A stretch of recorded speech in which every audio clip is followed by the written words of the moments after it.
quels sont les meilleurs conseils pour intégrer les plus prestigieuses écoles de commerce? Tout d'abord, bien se préparer. Je ne cesserai de le dire. Je pense que le nombre d'années, en général, le plus adéquat, c'est 2 ans au moins de préparation avant de soumettre son dossier. Donc, les 2 ans de préparation aident à se connaître. Donc, à savoir ce qui est important pour soi en termes de valeurs, en termes de comment est-ce qu'on se voit dans le futur. Se poser des questions sur c'est quoi une école de commerce? Je tag déjà les anciennes vidéos qu'on a fait à ce sujet. Donc, se poser des questions sur quels sont les programmes dans les écoles de commerce potentiellement qui pourraient nous intéresser dans le cas où on fait le choix de faire une école de commerce. Discuter avec les gens sur LinkedIn qui nous ressemblent, peut-être qui ont des profils comme le nôtre.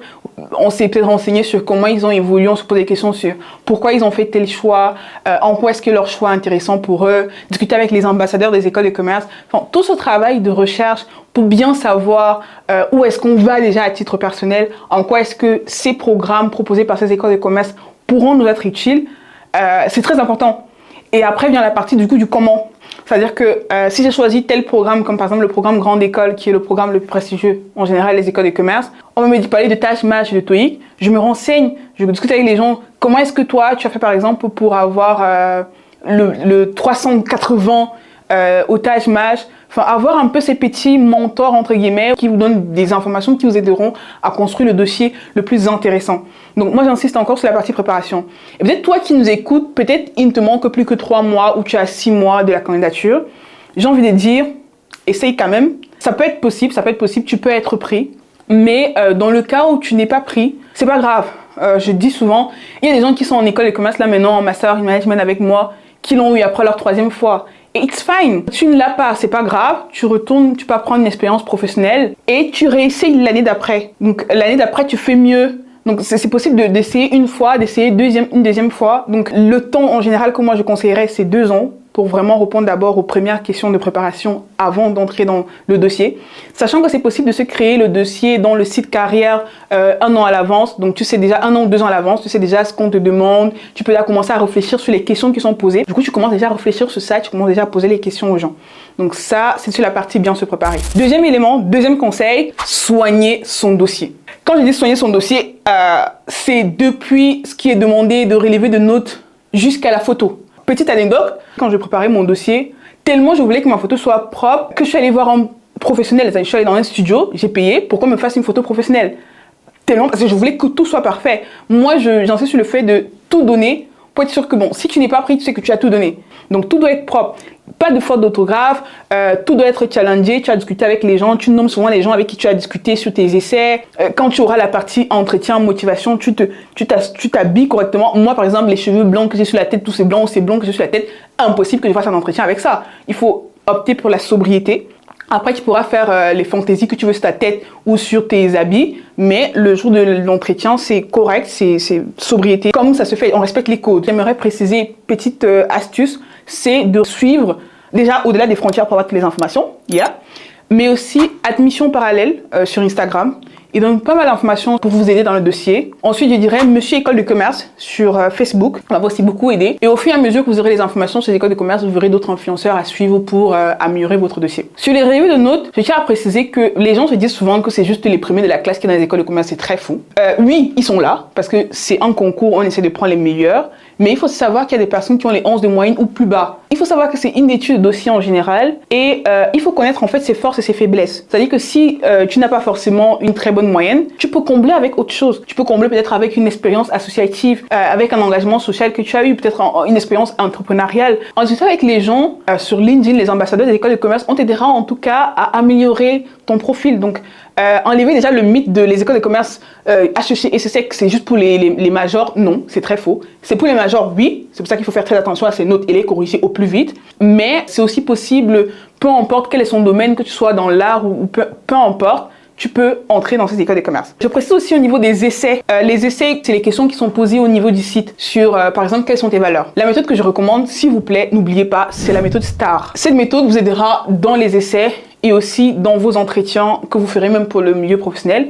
STAR, c'est-à-dire situation, task du coup, action et results. Je prends un exemple. Dans le cas où on vous dit par exemple parler d'un échec que vous avez eu. Vous allez commencer par situer dans le temps l'échec. C'est-à-dire par exemple, il y a 2 ans, j'étais en école d'ingénieur, je faisais une association par exemple d'aviation et mon rôle c'était chargé de formation par exemple. Donc tu as fait une situation, tu as donné le task, donc le rôle. Donc tu as expliqué que tu étais chargé de formation, donc en gros ton rôle c'est de former tous les nouveaux recrues dans l'association. Après il y a la partie du coup actions où justement tu mets donc quelles peuvent être tes missions. Tu parles peut-être d'un projet qui a eu en particulier du coup où il y a eu l'échec. Vous prépariez par exemple une compétition, tu devais sélectionner l'équipe qui devait t'aider, tu devais les former pendant 6 mois, vous deviez, voilà tu expliques donc un peu les actions brièvement et à la fin le results. Donc après que tu aies situé les actions, ce que tu as mené, le result, qu'est-ce qui s'est passé à la fin, ce que tu as retenu de cette compétition, peut-être qu'il y a eu un échec. D'accord, c'est le result, mais jamais s'arrêter sur l'échec. C'est-à-dire qu'il y a eu un échec, qu'est-ce que tu en as retenu? Comment est-ce que ça t'a permis de grandir? Peut-être au niveau de l'échec, j'ai appris à gérer mon stress. Whatever, tu montres ce que tu as gagné. C'est pour ça qu'on te pose une question, tu penses toujours à cette méthode-là, STAR. Une autre méthode que j'ai utilisée et que je trouve très intéressante, très importante, c'est à chaque fois qu'on te parle d'une expérience à décrire, mets-toi toujours en tête le toi, l'école et mon futur professionnel. Donc, c'est-à-dire que si on te parle par exemple de quelles sont tes valeurs, par exemple, ça peut être le sens des responsabilités, le storytelling, il faut apprendre à le faire. Tu peux dire par exemple que, si c'est le cas, depuis petit, tu as eu un père militaire par exemple, qui vous a appris le sens, tu as eu une formation très dure, une éducation très dure, qui vous a appris le sens des responsabilités, savoir commencer quelque chose et le terminer, savoir bien faire les choses, savoir assumer les conséquences de ses actes. Tu expliques en fait comment ce sens de responsabilité est important pour toi. Comment tu l'as appliqué dans ton école? On est toujours dans ton toi, dans tes projets, dans tes associations. Comment est-ce que tu as appliqué ce sens des responsabilités? Maintenant, tu précises bien dans cette valeur-là que tu sais par exemple que ça fait partie des valeurs de l'école dans laquelle tu postules. Peut-être à l'ESSEC, ils ont aussi ce sens des responsabilités dans leurs valeurs. Ou bien tu as repéré certaines associations où tu sais que tu pourras mettre en avant cette valeur-là, où tu pourras t'identifier à cette association-là parce qu'ils insistent beaucoup sur le sens des responsabilités. Donc ça montre que tu as une projection qui est faite aussi au niveau de l'école. Tu sais pourquoi tu vas vers l'école, tu sais ce que tu vas apporter à l'école. Et il y a la partie du coup projection professionnelle aussi, qui montrera aussi que tu as réfléchi sur ton projet. Tu sais que cette valeur-là, tu peux dire que tu sais que ce métier qui t'intéresse, peut-être des droits des affaires, on insiste beaucoup sur le sens des responsabilités dans les conseils que tu donnes aux gens, dans les contrats que tu fais. Tu sais par exemple que en intégrant cette école, tu pourras faire ce métier qui t'intéresse et tu pourras continuer en tout cas de t'identifier à ces valeurs, de mettre en avant cette valeur qui t'est importante. Donc sur une simple question, tu as réussi à faire le parallèle entre toi, l'école et le monde professionnel. Toujours. Ça, c'est un petit conseil. Un autre élément important que je tiens à préciser, c'est que tu peux te faire accompagner dans ta préparation pour entrer dans les écoles de commerce. Personnellement, moi, j'ai payé pour avoir une prépa qui m'accompagne dans l'admission parallèle. Je ne dis pas que c'est obligé de se faire accompagner. Si tu as les moyens, pourquoi pas? Parce que moi, je suis dans une logique où je donne tout et si ça ne passe pas, ça ne passe pas. Tu peux te faire accompagner du coup par une classe préparatoire ou il y en a aussi des classes préparatoires qui sont gratuites. Je pense au programme d'égalité des chances des écoles de commerce, notamment CAP et SEC, qui font du très bon travail pour accompagner les étudiants dans leur dossier, pour savoir ce qu'ils doivent mettre en avant, comment ils doivent le dire. C'est gratuit pour CAP et SEC. Il y a des critères, on se rassurer vraiment que tu ne peux vraiment pas t'offrir une classe préparatoire, mais ça reste un programme sur 1 an. C'est pour ça que je dis encore, il faut le faire très vite, ce choix-là, cette préparation, parce que ça se fait en général 1 an à l'avance. Vous allez que tu postules et tout au long de la dernière année, avant la candidature, ils te préparent par rapport à ça. Donc CAP et SEC, et certainement si vous faites des recherches sur les meilleures écoles de commerce et les programmes d'égalité des chances qu'ils font, vous verrez potentiellement des écoles de préparation du coup qui peuvent vous accompagner dans votre dossier. Un dernier élément sur lequel j'aimerais insister, conseil, c'est culture générale. Je ne dirais pas assez, il faut être cultivé parce que ça fait toute la différence, c'est une compétition et on veut savoir que vous avez challengé votre projet professionnel en discutant avec les gens, mais aussi en sachant ce qui se passe dans le monde. Vous entrez dans une école de commerce, bien sûr, on veut savoir, on veut se rassurer que vous savez ce qui se passe dans le monde des affaires. Au moins dans le domaine qui vous intéresse. Pour quelqu'un par exemple qui est intéressé par l'automobile, qui va avoir des postes de direction dans l'automobile, c'est impossible que tu me dises que tu ne saches pas ce qui se passe au niveau des véhicules autonomes ou hybrides. C'est pas possible. Il faut savoir quelles sont les tendances actuelles au niveau de ton domaine et de manière générale au niveau de ce qui se passe dans le business. Je sais, tu n'es pas obligé d'être intéressé par la politique, mais savoir aussi ce qui se passe au niveau de la géopolitique.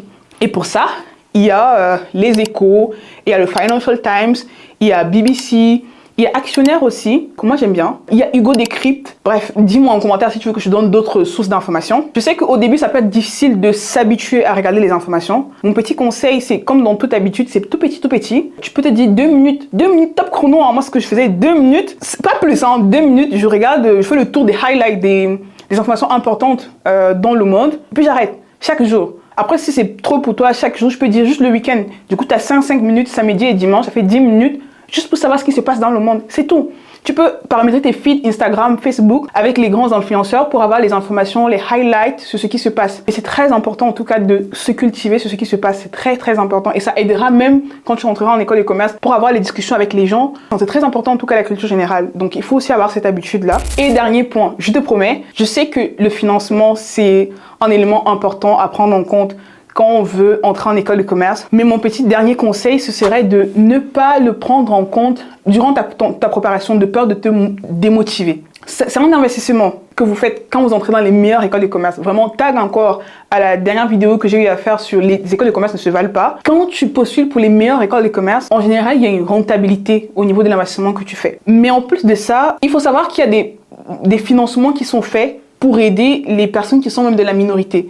Donc il y a par exemple les bourses d'excellence quand tu as un bon dossier. Il y a des bourses qui sont plus dans la diversité, donc c'est-à-dire que dépendamment des revenus de tes parents, on sait que bon voilà, ce sera un peu difficile pour toi, donc du coup il y a des bourses que tu reçois. Il y a l'alternance qui est possible, il y a les prêts qui est aussi possible. Il y a tellement de dispositifs que vous pourrez voir après être entré dans l'école. Donc, ça dit postulez d'abord, soyez pris. Et après, sur la partie financement, écrivez-nous sur Au-delà des frontières où on parlera des dispositifs qu'il y a. Mais vraiment, ne vous bloquez pas. Visez la lune, je précise encore, les meilleures écoles de commerce. Et au pire des cas, vous avez au moins les étoiles. Donc, voilà les conseils que je peux vous donner.